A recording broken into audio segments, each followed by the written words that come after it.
आप सोचिए आप कोई काम करना भूल जाएं और उसकी सजा आपको सीधे जेल जाकर काटनी पड़े, वो भी पूरे 2 साल। सुनने में किसी फिल्म की कहानी लगती है ना, लेकिन ये कोई कहानी नहीं बल्कि हकीकत बनने जा रही है। मलेशिया में वहां की सरकार ने एक ऐसा फरमान जारी किया है जो पूरी दुनिया में चर्चा का विषय बन गया है। फरमान ये है कि अगर कोई भी मुस्लिम पुरुष बिना किसी मजबूत कारण के जुमे यानी शुक्रवार की नमाज छोड़ता है तो उसे एक अपराधी माना जाएगा और इस अपराध की सजा होगी 60,000 से ज्यादा का जुर्माना और 2 साल तक की जेल। नमस्कार, मैं हूं अनुश्री गुप्ता। मलेशिया के तेरंगानु राज्य ने ऐलान किया है कि वो शरिया कानून को अब और भी सख्ती से लागू करने जा रहा है। ये राज्य पैन मलेशियाई इस्लामिक पार्टी यानी PAS के शासन में है, जो अपनी कट्टर धार्मिक नीतियों के लिए जानी जाती है। इस नए कानून के पुराने नियम को पूरी तरह बदल दिया गया है। पहले तेलंगानु में सिर्फ उन लोगों को सजा दी जाती थी जो लगातार 3 बार जुमे की नमाज छोड़ते थे, लेकिन अब सिर्फ 1 बार नमाज छोड़ने पर ही आपको अपराधी मान लिया जाएगा।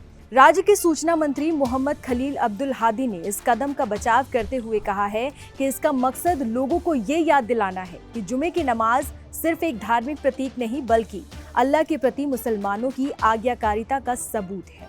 लेकिन सवाल ये है कि अचानक इतनी धार्मिक सख्ती क्यों? इस फैसले के पीछे धर्म से ज्यादा सियासत की भूमिका नजर आ रही है। दरअसल तेलंगानु राज्य पैन मलेशियाई इस्लामिक पार्टी का एक ऐसा अभेद किला है जहां विपक्ष का कोई नामोनिशान नहीं है। यहाँ की आबादी लगभग 12 लाख है, जिनमें 99% से ज्यादा मलय मुसलमान हैं। 2022 के चुनाव में इस पार्टी ने राज्य की सभी 32 सीटों पर क्लीन स्वीप किया था। अब अगले 2 साल में राज्य में फिर से विधानसभा चुनाव होने हैं।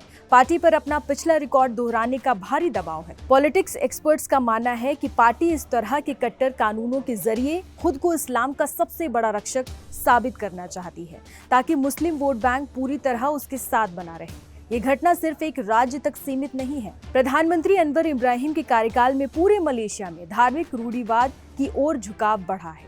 कुछ महीने पहले ही एक सैकड़ों साल पुराने मंदिर को हटाकर वहां मस्जिद बनाई गई थी, जिसका उद्घाटन खुद प्रधानमंत्री ने किया था। ये दिखाता है कि मलेशिया की बहुसांस्कृतिक पहचान धीरे धीरे बदल रही है।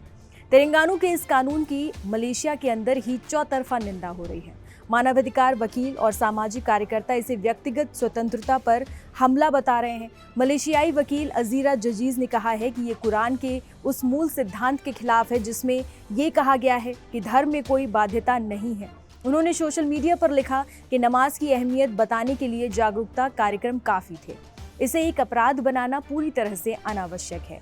सोशल मीडिया पर आम लोग भी अपना गुस्सा और डर जाहिर कर रहे हैं। अहमद अजहर नाम के एक यूजर ने लिखा कि अगर हम सब ने मिलकर आवाज नहीं उठाई तो हम जल्द ही तालिबान बन जाएंगे। तो अब सवाल ये है कि क्या धार्मिक आस्था को कानून और सजा के डर से लागू किया जाना चाहिए? तेलंगानु का ये कदम सिर्फ एक कानून नहीं बल्कि एक संकेत है कि मलेशिया किस दिशा में आगे बढ़ रहा है। ये एक ऐसा मोड़ है जहां धार्मिक कट्टरता और व्यक्तिगत स्वतंत्रता के बीच की रेखा अब धुंधली होती जा रही है।